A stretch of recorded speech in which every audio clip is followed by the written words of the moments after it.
आलसी ब्राह्मण। एक बार की बात है, एक गांव में एक ब्राह्मण रहता था। वह सुबह उठता, नहाता, पूजा करता, खाना खाता और फिर सो जाता था। उसके पास किसी भी चीज़ की कमी नहीं थी। एक बड़ा खेत, खाना पकाकर देने वाली एक सुंदर सी पत्नी और दो बच्चों का अच्छा परिवार था। सब कुछ होने के बाद भी ब्राह्मण के घर वाले एक बात से बहुत परेशान थे। वो बात यह थी कि ब्राह्मण बहुत आलसी था। वो कोई भी काम खुद नहीं करता था और दिन भर सोता रहता था।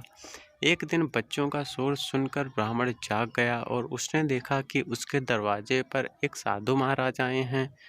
ब्राह्मण और उसकी पत्नी ने साधु महाराज का स्वागत किया और उन्हें भोजन कराया। भोजन के बाद ब्राह्मण ने साधु की खूब सेवा की। साधु महाराज उसकी सेवा से बहुत प्रसन्न हुए और उन्हें वरदान मांगने को कहा।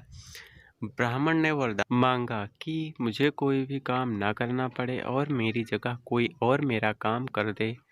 तब साधु उसे वरदान में एक जिन्न देते हैं और साथ में यह भी कहते हैं कि जिन्न को हमेशा व्यस्त रखना। अगर उसे काम नहीं दिया तो वो तुम्हें खा जाएगा। वरदान पाकर ब्राह्मण मन ही मन बहुत खुश हुआ और साधु को आदर के साथ विदा किया। साधु के जाते ही वहां एक जिन्न प्रकट हुआ। पहले तो ब्राह्मण उसे देखकर डर जाता है, लेकिन जैसे ही वो ब्राह्मण से काम मांगता है तब ब्राह्मण का डर दूर हो जाता है और वह उसे पहला काम खेत जोतने का देता है।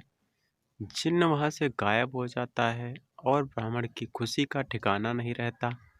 कुछ ही देर में जिन्न फिर आ जाता है और बोलता है कि खेत जोत दिया है, दूसरा काम दीजिए। ब्राह्मण सोचता है कि इतना बड़ा खेत इसने इतनी जल्दी कैसे जोत दिया। ब्राह्मण इतना सोच ही रहा था कि जिन्न बोलता है कि जल्दी मुझे काम बताओ, नहीं तो मैं आपको खा जाऊंगा। ब्राह्मण डर जाता है और बोलता है कि जाकर खेतों में सिंचाई करो। जिन्न फिर वहां से गायब हो जाता है और थोड़ी ही देर में फिर आ जाता है। जिन्न आकर बोलता है कि खेतों की सिंचाई हो गई है, अब अगला काम बताइए। ब्राह्मण एक एक कर सभी काम बताता जाता है और जिन्न उसे चुटकियों में पूरा कर देता है। ब्राह्मण की पत्नी यह सब देख रही थी और अपने पति के आलसीपन पर चिंता करने लगी। शाम होने के पहले ही जिन्न सभी काम पूरा कर देता था। सब काम करने के बाद जिन्न ब्राह्मण के पास आ जाता और बोलता कि अगला काम बताइए, नहीं तो मैं आपको खा जाऊंगा। अब ब्राह्मण के पास कोई भी काम नहीं बचा जो उसे करने के लिए कह सके। उसे चिंता होने लगी है और वह अब डर जाता है। जब ब्राह्मण की पत्नी अपने पति को डरा देखती है तो अपने पति को इस संकट से निकालने के बारे में सोचने लगती है। वह ब्राह्मण से बोलती है कि स्वामी, अगर आप मुझे वचन देंगे कि आप कभी आलस नहीं करेंगे और अपने सभी काम खुद करेंगे तो मैं इस जिन्न को काम दे सकती हूँ। इस पर ब्राह्मण सोचता है कि पता नहीं यह क्या काम देगी। अपनी जान बचाने के लिए ब्राह्मण अपनी पत्नी को वचन दे देता है। इसके बाद ब्राह्मण की पत्नी जिन्न से बोलती है कि हमारे यहाँ एक कुत्ता है, तुम जाकर उसकी पूंछ पूरी सीधा कर दो।